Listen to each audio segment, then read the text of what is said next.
Hi, ಎಲ್ರಿಗೂ ನಮಸ್ಕಾರ. ಇವತ್ತೊಂದು ಭಯಾನಕ ಕತೆ ಹೇಳಲಿಕ್ಕೆ ಬಂದಿದ್ದೇನೆ. ಹಾಗಿದ್ರೆ ಕಥೆನ ಸ್ಟಾರ್ಟ್ ಮಾಡೋಣ, ತಡ ಮಾಡೋದು ಬೇಡ.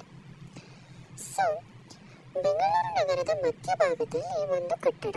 ಆ ಕಟ್ಟಡದ ಹೆಸರನ್ನು ನಾವಿಲ್ಲಿ ತಗೊಳ್ತಾ ಇಲ್ಲ. ಆ ಕಟ್ಟಡದಲ್ಲಿ 15 ಮಹಡಿಗಳಿರ್ತವೆ. ಆ ಮಹಡಿಗಳ ಮುಂದೆ ಒಬ್ಬ ಯುವಕ ನಿಂತ್ಕೊಂಡಿರ್ತಾನೆ. ಅವನ ಹೆಸರು ಆದಿತ್ಯ ಅಂತ. ಆ ಯುವಕ ವಿಡಿಯೋಗ್ರಾಫರ್ ಆಗಿರ್ತಾನೆ. ಹಲವು ವರ್ಷಗಳಿಂದ ಜನರು ಆ ಕಟ್ಟಡದ ಬಗ್ಗೆ ವಿಚಿತ್ರ ಸಂಗತಿಗಳನ್ನ ಹೇಳ್ತಾ ಇರ್ತಾರೆ. ಸೊ ಇದನ್ನ ಕೇಳಿಸ್ಕೊಂಡಂತ ಅವನು ತನ್ನ ಯೂಟ್ಯೂಬ್ ಚಾನೆಲ್ನಲ್ಲಿ ಹಲವು ಇದೇ ತರಹದಂತಹ ವಿಚಿತ್ರ ಕಥೆಗಳ ಸತ್ಯವನ್ನ ಬಿಚ್ಚಿಡ್ತಿರ್ತಾನೆ. ಸೊ ಅವನಿಗೊಂದು ಕ್ಯೂರಿಯಾಸಿಟಿ, ಅದರಿಂದ ಅವನು ಆ ಕಟ್ಟಡದ ಬಗ್ಗೆ ತಿಳ್ಕೊಳ್ಳಕ್ಕೆ ಹೋಗ್ತಾನೆ. ಅವತ್ತು ತುಂಬಾ ಮಳೆ ಬರ್ತಾ ಇತ್ತು. ಲಿಫ್ಟ್ನಲ್ಲಿ 12ನೇ ಮಹಡಿಯ ನಂತರ ನೇರವಾಗಿ 14ನೇ ಮಹಡಿಯ ಬಟನ್ ಇತ್ತು. ಆದ್ರೆ ಮಧ್ಯರಾತ್ರಿ 2 ಗಂಟೆ ಲಿಫ್ಟ್ನಲ್ಲಿ ಒಬ್ಬ ಪ್ರಯಾಣಿಸ್ತಿದ್ದ. ಕೆಲವೊಮ್ಮೆ ಕಾಣದ 13ನೇ ಮಹಡಿ ತೆರೆದುಕೊಳ್ಳುತ್ತದೆ ಎಂದು ಜನರು ಹೇಳ್ತಾ ಇದ್ರು. ಆದಿತ್ಯ ಎಂತಹ ಮೂಢನಂಬಿಕೆಗಳನ್ನ ಎಂದಿಗೂ ನಂಬಿರಲಿಲ್ಲ. ಇಂದು ಅದರ ಸತ್ಯ ಗೊತ್ತಾಗಬೇಕು ಅಂತ ಅನ್ಕೊಂಡು ಕ್ಯಾಮರಾವನ್ನ ಆನ್ ಮಾಡ್ತಾನೆ. ಭದ್ರತಾ ಸಿಬ್ಬಂದಿಗಳು ಅವನನ್ನ ತಡೀತಾರೆ. ಅವಾಗ ಅವ್ರು ಹೇಳ್ತಾರೆ, ಸರ್, ರಾತ್ರಿ ಇಲ್ಲಿ ಉಳಿಬೇಡಿ, ವಿಶೇಷವಾಗಿ 2 ಗಂಟೆ ನಂತರ ಲಿಫ್ಟ್ ಅನ್ನು ಬಳಸಬೇಡಿ. ಅವಾಗ ಇವನು ನಗ್ತಾನೆ, ನಾನು ಭೂತಗಳನ್ನ ಹುಡುಕ್ಲಿಕ್ಕೆ ಬಂದಿದ್ದೇನೆ, ಅದನ್ನ ನೋಡಿ ಭಯಪಟ್ಟು ಹಿಂತಿರ್ಬೋದಿಲ್ಲ ಅಂತ ಹೇಳ್ತಾನೆ. ಕರೆಕ್ಟು 1:45, ಸುಮಾರು 1:45 ಆಗಿತ್ತು. ಕಟ್ಟದ ಒಳಗೆ ವಿಚಿತ್ರ ಮೌನ. ನಿಮ್ಗೆ ಗೊತ್ತಿರುತ್ತೆ, ಯಾರು ವಾಸ ಮಾಡ್ತಾ ಇಲ್ಲ ಅನ್ನೋ ಸ್ಥಳಗಳನ್ನ ಹೋದಾಗ ಅಲ್ಲಿ ವೈಬ್ ಏನಾಗಿರುತ್ತೆ ಅಂದ್ರೆ ನಮ್ಗೆ ಸೆನ್ಸ್ ಆಗ್ತಾ ಇರುತ್ತೆ. ತುಂಬಾ ನೆಗೆಟಿವಿಟಿ ಇರುತ್ತೆ. ಸೊ ಸೌಂಡ್ಸ್ ಎಲ್ಲ ಬರ್ತಾ ಇರುತ್ತೆ, ಎಲ್ಲ ಆಗ್ತಾ ಇರುತ್ತೆ. ಇವನು ಅದನ್ನ ಯಾವುದನ್ನು ಲಕ್ಷ್ಯ ಕೊಡೋದಿಲ್ಲ. ಸುಮ್ಮನೆ ಹೋಗಿ ಲಿಫ್ಟಲ್ಲಿ ಇಟ್ಕೊಂತಾನೆ.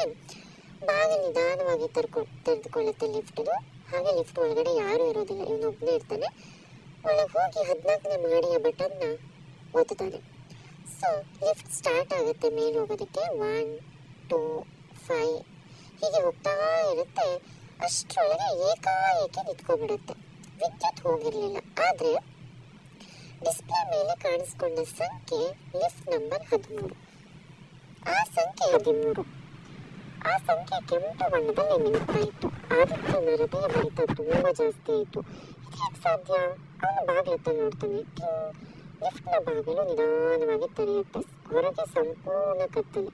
ಕೆಲವೇ ಕ್ಷಣಗಳಲ್ಲಿ ಉದ್ದನೆಯ ಕಾರಿಡಾರ್ನಲ್ಲಿ ಹಳದಿ ಬಣ್ಣದ ಒಂದು ದೀಪ ಹೊತ್ಕೊಂಡಿತ್ತು. ಅಲ್ಲಿ ಒಂದರ ಹಿಂದೆ ಒಂದಾಗಿ ಹಳೆಯ ಬಾಗಿಲುಗಳು ಕಾಣಿಸ್ತವೆ. ಪ್ರತಿ ಬಾಗಿಲಿನ ಮೇಲೂ ಒಂದೊಂದು ಸಂಖ್ಯೆ. ಕೊನೆಯ ಬಾಗಿಲಿನ ಮೇಲೆ ಮಾತ್ರ 13-0-13 ಅಂತ ಬರ್ಕೊಂಡಿತ್ತು. ಇವನಿಗೆ ಭಯ. ಇದೇನು 13ನೇ ಫ್ಲಾಟೇ ಇಲ್ಲ, ಬಟ್ ಹೇಗೆ ಬಂತು ಅಂತ ಇವನಿಗೆ ಭಯ. ನಂತರ ಕಾರಿಡಾರ್ ತುಂಬ ಖಾಲಿಯಾಗಿತ್ತು. ಅವನು ಮತ್ತೊಮ್ಮೆ ಕ್ಯಾಮ್ರಾವನ್ನು ನೋಡ್ತಾನೆ. ಸ್ಕ್ರೀನ್ನ ಕಾರಿಡಾರ್ ಮಧ್ಯ ಬಿಳಿಯ ಉಡುಪಿನಲ್ಲಿದ್ದ ಒಂದು ಚಿಕ್ಕ ಹುಡುಗಿ ನಿಧಾನವಾಗಿ ನಿಂತಿದ್ದು ಇವನ ಕಣ್ಣಿಗೆ ಕಾಣಿಸುತ್ತೆ. ಇವನು ನೋಡಿದ ತಕ್ಷಣ ಏನ್ ಮಾಡ್ತಾನೆ, ಇವನಿಗೆ ಭಯ ಆಗ್ಬಿಡುತ್ತೆ. ಹಾರ್ಟ್ ಎಲ್ಲ ಹೊಡ್ಕೊಳಕ್ ಸ್ಟಾರ್ಟ್. ಇನ್ನೊಂದ್ಸಲ ಕ್ಯಾಮ್ರಾ ನೋಡಿದಾಗ ಅದೇ ಯುವತಿ ಇನ್ನೂ ಹತ್ರ ಬಂದು ನಿಂತ್ಕೊಂಡಿರ್ತಾರ ಕಾಣಿಸುತ್ತೆ. ಇನ್ನೂ ಜಾಸ್ತಿ ಸ್ಟಾರ್ಟ್ ಆಗುತ್ತೆ ಹೆದರಿಕೆ ಆಗೋದಕ್ಕೆ. ಹಾಗೆ ಅವನು ಏನು ಮಾಡ್ತಾನೆ ಅಂತಾನೆ, ಏನೋ ನನ್ನ ಮೂಢನಂಬಿಕೆ ಇರಬೇಕು, ಭಯ ಆಗಿರೋದಕ್ಕೆ ಇರಬೇಕು ಅಂತ ಅವನಿಗೆ ಸಮಾಧಾನ ಪಡ್ಕೊತಾನೆ. ಬಟ್ ಆದರೂ ಅವನಿಗೆ ಏನಾಗುತ್ತೆ ಅಂದರೆ ಅಲ್ಲಿ ವಿಚಿತ್ರ ಶಬ್ದಗಳು ಬರೋದಕ್ಕೆ ಸ್ಟಾರ್ಟ್ ಆಗುತ್ತೆ. ಸೊ ಅವನಿಗೆ ಏನು ಮಾಡಬೇಕು ಅಂತ ಗೊತ್ತಾಗೋದಿಲ್ಲ. ಅಷ್ಟೊತ್ತಿಗೆ ಹೋಗಬೇಕು ಅಂತ ಹಿಂತಿರುಗ್ತಾನೆ. ಅವಾಗ ಹಿಂದ್ಗಡೆ ಏನೂ ಕಾಣಿಸೋದಿಲ್ಲ. ನೋಡ್ರೆ ಕೆಳಗಡೆಯಿಂದ ತುಂಬ ಹೈಟಲ್ಲಿ ನಿಂತು ನಾವು ಕೆಳಗಡೆ ನೋಡಿದಾಗ ಹೇಗೆ ಕಾಣಿಸುತ್ತೆ ಆ ಥರ. ಸೊ ಎಂಟ್ರಿ ಆಗಬೇಕಾದ್ರೆ ಅಲ್ಲಿ ತುಂಬ ಸರೌಂಡಿಂಗ್ಸ್ ಎಲ್ಲ ಇತ್ತು. ಲೈಕ್ ಇವಾಗ ಬಿಲ್ಡಿಂಗ್ ಹೇಗಿರುತ್ತೆ ಒಳಗಡೆ, ಸೊ ಆ ಥರ ಇತ್ತು. ಬಟ್ ಇವಾಗ ಹಿಂತಿರುಗಿ ನೋಡಿದ್ರೆ ಅವನಿಗೆ ತುಂಬ ಆಳವಾಗಿ ಕಾಣಿಸ್ತಾ ಇತ್ತು. ಅಲ್ಲಿಂದ ಬಿದ್ದರೆ ಅವನು ಸತ್ತೋಗ್ಬಿಡ್ತಾನೆ, ಆ ಥರ ಕಾಣಿಸ್ತಾ ಇತ್ತು. ಸೊ ನೆಕ್ಸ್ಟ್ ಏನಾಗುತ್ತೆ ಅನ್ನೋದನ್ನು ನೆಕ್ಸ್ಟ್ ಪಾರ್ಟಲ್ಲಿ ಹೇಳ್ತೀನಿ. If you want next part, please comment part 2. Thank you.